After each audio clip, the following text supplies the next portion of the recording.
Hello, my name is Rich Howard, owner of Architectural Builder Supply, and this video is to bring you a closer look at the Pemko number 253X3AFG is what this is, and this is some pieces. Actually, it's not all of it. You get some screws too, but let's show you what this all looks like. And this 253 part number is going to be comprised of two pieces of aluminum. They are identical, and the part number is 253X, 253 by 3. The second 3 happens to be the 253. A is the mill aluminum finish, and then FG is their terminology for a thermal break. And here's the thermal break component. So this item here slides down between our aluminum components, okay, and its purpose is to retard the transmission of loss of energy from one side of the opening to the other. So cold, heated, exterior, and interior. And I can tell you that I have many years ago, in the early 90s, I did a door package for Catholic Charities in Chicago, a large campus facility, a new building that they built. Wasn't too many doors that I needed to supply, but just the exterior hollow metal, the interior pairs of doors. But the exterior hollow metal, they did thermal break hollow metal frames, and they did thermal break thresholds. First time I'd ever sold any. Well, I was at the job weeks, if not a few months after the hollow metal was put on the job to do the locksmithing work. And I got to that opening. I says, oh, let me check that out. I reached down and touched the inside. It was Chicago. It was Friday at about 4 in the afternoon, so it's basically already dark. And it's about 17 degrees. Typical. January. Not a big deal, but that's what it was. I reached down and I touched that inside part of the threshold, and I says, goodness, that's noticeably warmer than I expected it to be. Sure, it was sitting on a concrete pad, but that inside threshold was really warm.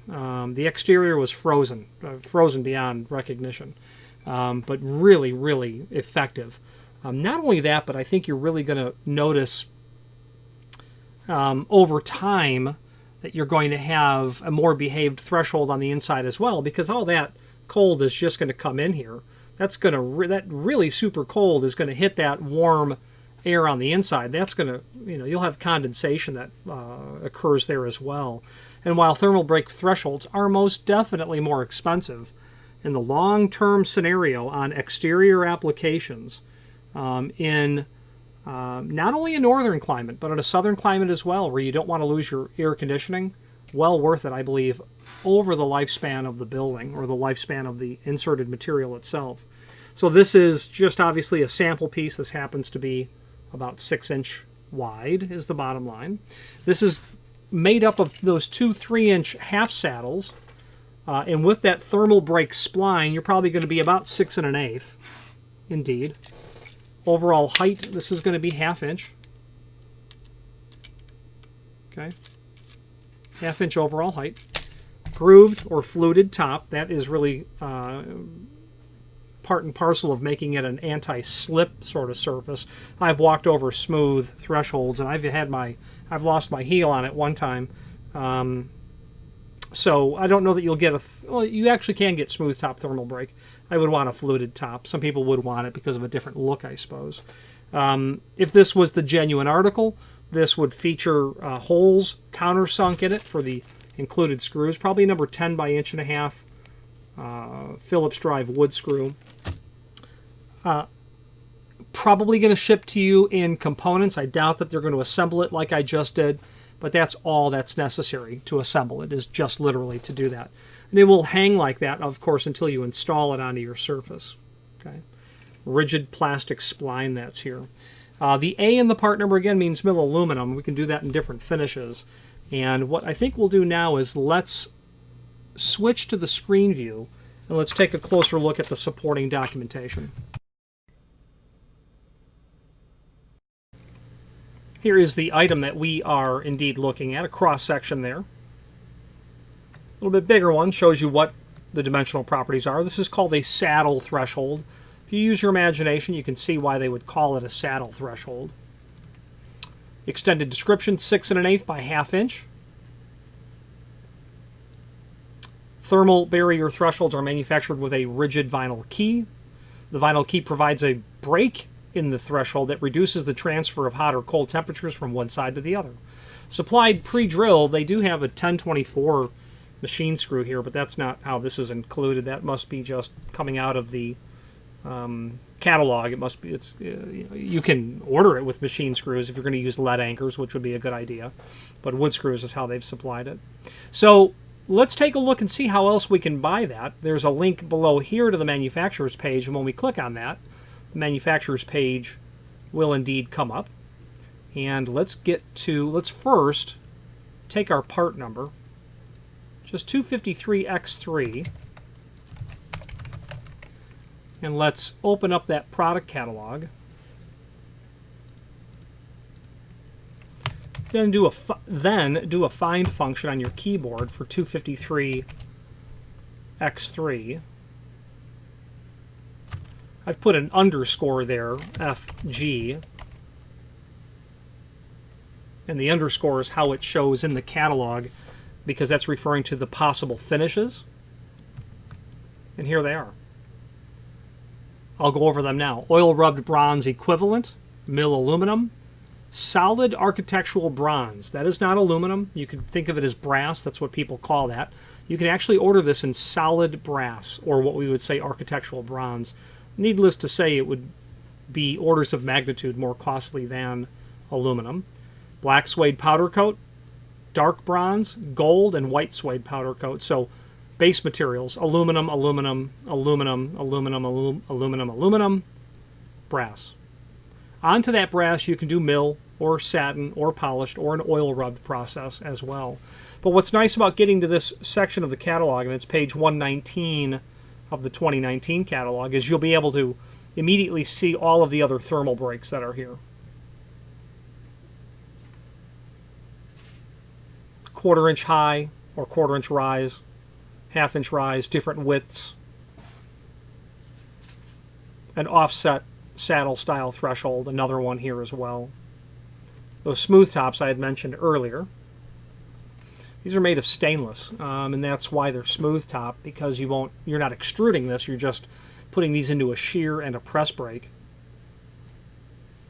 and then so on. You get the point that this catalog will allow you to review all of these different applications. And again, extremely effective at retarding that transmission of heat to the outside. You want to keep that inside, that's for sure. Plus, I also, I was about to say the thermal break hollow metal frames that they did as well. That frame, while it was cold because it was packed with mortar, it wasn't as so much otherwise. And because of that, I think you're going to reduce the total amount of condensation that will occur, and that condensation on the surface of the metal material will certainly contribute to it ultimately rusting after years or decades, realistically. Now, the link here to the manufacturer's page will allow you to see, well, not only the full line catalog that we just opened, but a link to the manufacturer's website, and then all of the Pemko products that we sell by means of that horizontal navigation. Let's switch back to the screen view and wrap up, or the camera view, and wrap up this video.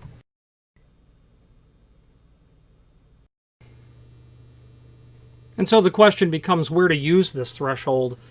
Any exterior door that's commercial, in my opinion, ought to have a thermal break. Residential applications as well. I think people gravitate away from them because of the cost, and because it's something that they've not encountered personally and have said, wow, I'm amazed as to how warm that is on the inside. I expected that to be far colder than it actually is. So once you have that sort of encounter or experience, you're pretty much converted to thermal break thresholds. You're also, not only the cost, but you're also doubling the amount of work to get it installed, because you have to screw both of these sides down, obviously. But be mindful. Commercial applications, residential as well. I was just having a conversation with a client literally a half an hour ago about how end users want their doors to look such and such. They want to have it this and that way and exactly how they want it to look, which thoroughly compromises the ability to effectively weather seal the opening. And people do want the look of the door, but don't realize that there will be a compromise, refuse to acknowledge at that moment the compromise in weather seal, to find out a year later or 2 years later that, yeah, there's water on the floor. And that I'm thinking of custom-made doors. You've got 4 doors. You've got the 2 inner ones will swing in. The 2 outer ones actually swing out, and then those inner ones will fold against them. But we don't want any thresholds on the floor. Okay, we need something, because you don't have those 2 doors that are the inner doors that will swing in. Where do you put the door sweeps? On the outside? Well, now they're wiping across the floor altogether. The 2 outer ones are okay when they fold out, and then those 2 inner doors fold against them. But you're not going to run, door sweeps down all 4 of those doors. It's not very practical to have a door sweep wiping across the floor constantly. Automatic door bottoms can work in applications.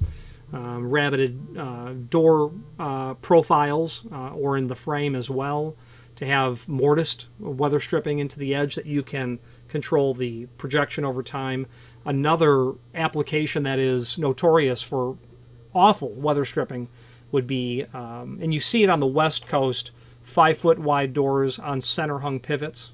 So that door swings like this. Well, most of the door goes inside, but my elbow goes outside. So I can weather seal some of it, but then my hardware gets in the way, and I can't run weather stripping continuously. So a thermal break threshold and gasketing in general, to be effective, is like a compromise of convenience. It's like locksmithing in the sense that, do you need a master key? If you don't, then don't ask for one, because it's a compromise in security. You're compromising your convenience for security. In this case, you're compromising your convenience for a weather seal.